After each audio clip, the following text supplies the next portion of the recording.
ಮುಂದಿನ ದಿನ ಬೆಳಗ್ಗೆ ಎದ್ದು ರೆಡಿ ಆದ್ವಿ. ನಮಸ್ಕಾರ ಕರ್ನಾಟಕ. ನಿನ್ನೆ ಬಂದಿದ್ ಕ್ಯಾಬೆ ಬಂದು ಮತ್ತೆ ಪಿಕ್ ಮಾಡ್ತು. ಅಲ್ಲಿಂದ ಲೊಕೇಶನ್ಗೆ ಹೋಗೋವರೆಗೂ ಹುಡುಗರು ಚೆನ್ನಾಗಿ ನಿದ್ದೆ ಮಾಡಿದ್ರು. ನಮ್ಮ ಫಸ್ಟ್ ಲೊಕೇಶನ್ ಬಂದು ಒಂದು ಸ್ಕೂಲು. ಅಲ್ಲಿ HM ಹತ್ರ ಮಾತಾಡ್ಕೊಂಡು ನೆಕ್ಸ್ಟ್ ಶೂಟ್ಗೆ ಪ್ರೊಸೀಡ್ ಆದ್ವಿ. ಅಲ್ಲಿ ಹುಡುಗರು ನಮ್ಮನ್ನ ನೋಡ್ಬಿಟ್ಟು ತಮಿಳಲ್ಲಿ ಯಾರ ಸಾಮಿನಿ ಅಂತ ಇದ್ರು.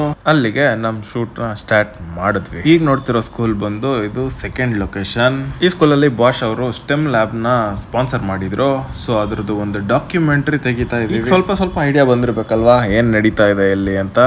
ಅಲ್ಲಿ ಸ್ಟೂಡೆಂಟ್ಸ್ ಹತ್ರ ಫೀಡ್ಬ್ಯಾಕ್ ವಿಡಿಯೋ ತಗೊಂಡು ನಮ್ಮೂರ್ನ ಲೊಕೇಶನ್ಗೆ ಬಂದ್ವಿ. ಈ ಡೆವಲಪ್ಮೆಂಟ್ ಸೆಂಟರ್ ಆದ ನಂತರ ಇದರಿಂದ ಉಪಯೋಗ ಪಡ್ಕೊಂಡ್ರ ಒಬ್ಬ ವ್ಯಕ್ತಿ ಹತ್ರ ಫೀಡ್ಬ್ಯಾಕ್ ತಗೊಂತಾ ಇದೀವಿ. ಅದಾದ್ಮೇಲೆ ತುಂಬಾ ಹೊಟ್ಟೆ ಹಸಿತಾ ಇದೆ ಅಂತ ಹೋಟ್ಲ್ ಹತ್ರ ಹೋದ್ರೆ ಅಲ್ಲಿ ನಾನ್ ವೆಜ್ ಇಲ್ಲ ಅಂದ್ರು. ಹುಡುಗರು ಯಾರು ಇಳಿಲೇ ಇಲ್ಲ ಕೇಳಕ್ಕೆ. ಆದ್ರೆ ನಾನ್ ತಿನ್ನಲ್ಲ, ಏನ್ ಮಾಡೋಣ, ಹಂಗೆ ಮುಂದಕ್ಕೆ ಹೊರಟ್ವಿ. ನೆಕ್ಸ್ಟ್ ವಂಡಲೂರ್ ರೀಚ್ ಆದ್ವಿ. ಅಲ್ಲಿ ತಲಪಕಟ್ಟಿ ಅನ್ನೋ ಒಂದು ಹೋಟ್ಲಲ್ಲಿ ಇವರು ಊಟಕ್ಕೆ ನಿಲ್ಸ್ಕೊಂಡ್ರು. ಬಸ್ಗಿನ ಬೇಜಾನ್ ಟೈಮ್ ಇದೆ ಅಂತ ಹೇಳಿ ಈ ವಂಡಲೂರ್ನ ಎಕ್ಸ್ಪ್ಲೋರ್ ಮಾಡೋಣ ಅಂತ ಅಲ್ಲಿಂದ ಹೊರಟ್ವಿ. ಈ ಒಂದು ಅದ್ಭುತ ಜಾಗಕ್ಕೆ ಬಂದ್ವಿ.